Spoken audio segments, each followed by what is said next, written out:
Et si, et si on explorait une autre façon de faire face à l'anxiété?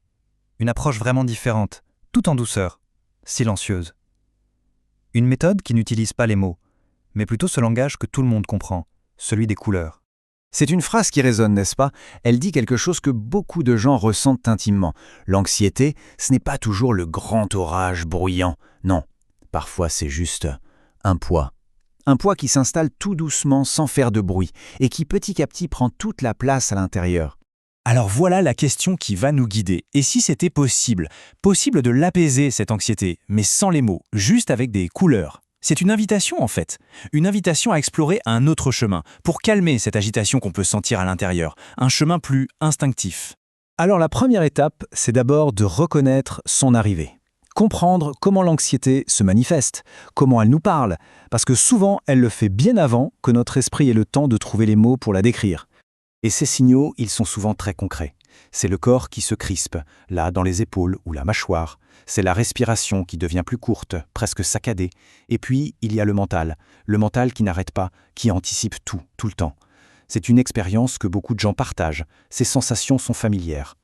Et là, il y a un point qui est absolument essentiel. Ce n'est pas un manque de volonté. Vraiment pas. Ce n'est pas un échec personnel. C'est un signal. Tout simplement. Un message que notre monde intérieur essaye de nous faire passer. Et rien que de voir les choses comme ça, eh bien ça peut déjà tout changer. D'accord. Si l'anxiété est un signal, alors la question c'est comment y répondre?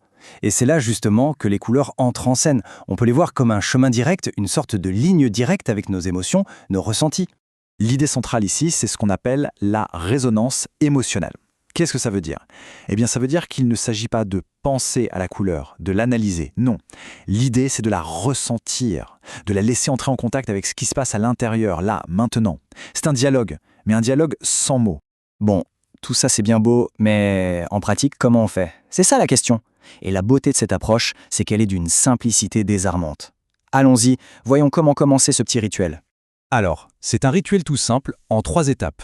La première, choisir une couleur. Pas avec la tête, mais avec l'instinct. Celle qui attire l'œil aujourd'hui. Il n'y a pas de bon ou de mauvais choix. Deuxième étape, on la pose sur le papier. Un coup de pinceau, un trait de crayon, peu importe. Et la troisième étape, la plus importante, agir lentement. Surtout, sans chercher à comprendre pourquoi, sans juger le résultat. C'est juste un moment de présence à soi. Et c'est dans cette simplicité, dans ce geste tout bête, que quelque chose commence à bouger. Voyons un peu ce qui se passe. Quel est l'effet de ce rituel sur le corps et l'esprit? Imaginez, la couleur s'étale, lentement. On regarde juste le pigment se diffuser sur le papier, sans rien attendre de particulier. Puis, le regard se pose.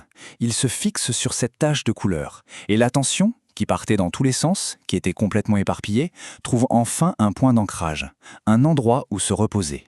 Juste ici, maintenant, loin des pensées qui tourbillonnent. Et, presque sans s'en rendre compte, le corps suit le mouvement. Les épaules qui étaient si hautes se relâchent, la mâchoire se desserre, la tension physique commence, tout doucement, à s'évacuer. Attention, ce n'est pas de la magie. L'objectif, ce n'est pas de faire disparaître l'anxiété d'un coup de baguette magique. Non. C'est de la voir perdre un peu de son intensité, de son emprise. C'est de sentir que la pression baisse d'un cran, tout simplement. Et ça, c'est un changement de perspective qui est énorme, fondamental. Au lieu de se battre contre l'anxiété, on lui offre un espace pour exister. On la met là, sur le papier, en face de soi. Ça l'amène distance plus confortable. Et tout ça nous amène au cœur du message, à une philosophie différente, une manière plus douce d'avancer, une philosophie qui est basée sur l'accueil et non sur le conflit. En fait, on peut voir ça comme 2 chemins possibles. D'un côté, il y a l'ancienne approche, le combat, il faut faire disparaître l'anxiété à tout prix. Et de l'autre, il y a ce nouveau chemin, apprendre à l'accueillir, avec douceur. Attention, accueillir, ça ne veut pas dire se laisser envahir. Ça veut dire reconnaître le signal, et c'est ce simple geste, paradoxalement, qui lui retire une grande partie de son pouvoir. Et on peut conclure avec cette pensée, qui résume finalement toute cette philosophie. Quand le mental est trop plein, quand les pensées tournent en boucle, l'acte de créer, même le geste le plus simple, peut devenir un véritable refuge. Créer pour apaiser. C'est une invitation à essayer la prochaine fois que le calme intérieur se fera un peu rare, et si la réponse, pour une fois, ne se trouvait pas dans les mots, mais dans une simple touche de couleur,